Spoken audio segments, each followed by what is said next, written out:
ठाकुर जी के भोग में एक नियम होता है कि मिष्ठान ठाकुर जी के सामने रखो।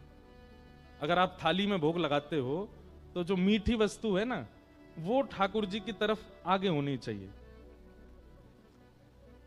अब हम लोग तो थाली में भोग लगाते हैं, पर प्रणाली ऐसी है कि थाली में भोग नहीं, संपूर्ण सामग्री ठाकुर जी के आगे रखनी चाहिए।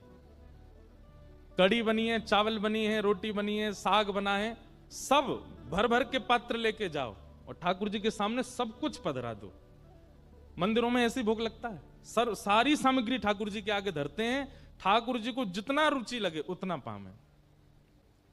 आपने 2 ही रोटी धरी ठाकुर जी के आगे, ठाकुर जी मधुमंगल श्रीदामा सब आ गए होंगे, ठाकुर जी कह रहे होंगे भैया नेक नेकी पहियो 2 ही धर के गए हो है, भूख तो ज्यादा लग रही है पर नेकी धर के गए हो है।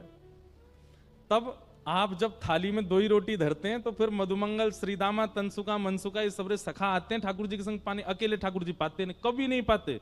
या तो किशोरी जी और अष्ट सखियां आएंगी या फिर ठाकुर जी अपने सखान को बुलाएंगे। ठाकुर जी अकेले प्रसाद नहीं पाते। और आप धर के क्या गए हो? 2 ही रोटी, नेक्स्ट सी सब्जी। अच्छा, कई घरों में तो देखा इतनी सी चांदी की थाली, वहां में इतनी इतनी सी कटोरी। हमारे लाल जी छोटे हैं ना, छोटा सा मुख है, छोटी सी थाली, छोटी सी गिलास। कहीं ठाकुर जी ने आपको छोटा सा मान लिया ना, रोते रहोगे फिर अन्य के काजे। ठाकुर जी को भूख नहीं लगती, लेकिन आपका भाव यदि लाला का है उनके प्रति, सबरी सामग्री धरो सामने और सब सामग्री धर के ठाकुर जी तो कहो, हे लाल जी सबरे सखान को बुला लो, किशोरी जी को बुला लो, नंदरानी यशोदा नंद बाबा सबन को बुला लो, प्रेम से चकाचक पाओ।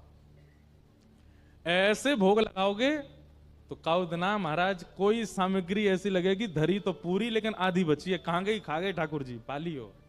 काउदना तो ऐसा अनुभव कराएंगे। तो ठाकुर जी के सन्मुख जहां ठाकुर जी विराजन है उनके सन्मुख मिष्ठान, मिष्ठान के बाद नमकीन, नमकीन के बाद साग, दाल, कढ़ी, चावल, रोटी, ऐसे भोग पधराना चाहिए ठाकुर जी के सन्मुख।